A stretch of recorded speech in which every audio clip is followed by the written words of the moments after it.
All right, Patreon video of the month. I got the question of what is more important, the takeoff step or the mid-mark? It's a good question. I'm gonna take you on a ride. Welcome to the Pole Vault Vlog. My name is Shawn Francis, and we talk everything.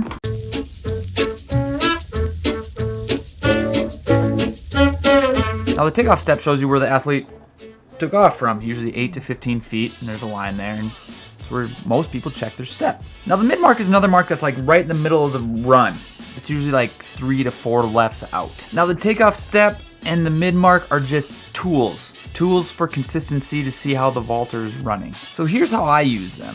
So I like to look at it this way. The mid-mark shows the consistency of the first half of the runway, from where you start to the middle of your run. The takeoff step shows the consistency from the middle of the run to the end of the takeoff mark. Now here's why that's important. Now, because there are so many variables in this sport, that having 2 data points to determine where the inconsistency is happening within that run, 7 to 9 lefts, 7 to 10 lefts, that can help you determine where to look to make those inconsistencies consistencies. Now here's what happened to me. In all the jumping events in track and field, there's this thing called visual steering. It's where you visually steer your body to hit a mark, whether it's your takeoff step, the board, high jump, any of those. There's visual steering to make minute, small adjustments at the end. And here's where the story comes in. When I was jumping in NDSU, I was a wizard at hitting 13 to 14 feet every single time.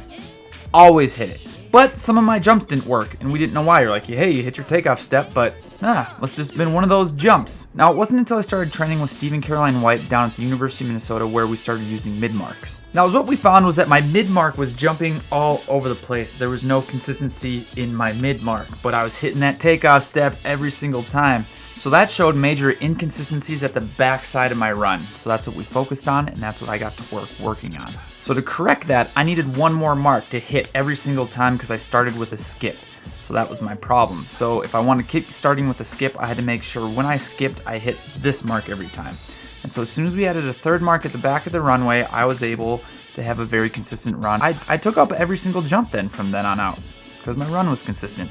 And because of that mid-mark, I knew where to look to find that inconsistency. But down the road, I had an athlete with the completely opposite problem. The mid was great. It was on every single time, but they couldn't get in the pit and their takeoff step was jumping all over the place, but we did figure it out. So we worked on the pole drop and we worked on getting their plant up on time. And their plant was late because the pole stayed up too long. Anyways, we fixed that and we knew where the inconsistency was or the error was happening at the second half of the run. So we fixed it, and things went great. So what's better, the mid or the takeoff step? What should you be doing? My answer is, it depends. It depends on what athletes you have, and it depends on how you like to coach. Some people don't use mids. Some people don't use takeoff steps. For me personally, what they both do really good is they are tools at measuring consistency. Consistency of your run, you're hitting the same points every time. Down the road, Caroline and Steve, when we were jumping at big meets, when they saw my mid was on, they're like, oh, he is gonna be able to hit that takeoff point because he can this is gonna be a great jump. So they already knew if I was gonna be a make or miss if I hit that mid mark. So that's what helped me out.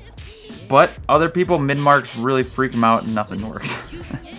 So personally, I find myself using mid-marks more than I use the takeoff step, just because I've been coaching for so long and I've seen so many vaults that I can just see when the plant is late or if they're slowing down or where their step is, if they got hit a little bit, I can see what's happening. So mid-mark helps me determine if the back of the run is consistent, and then I visually can just see what happens in the front. But that's just me. But I'll say it one more time, one isn't better than the other.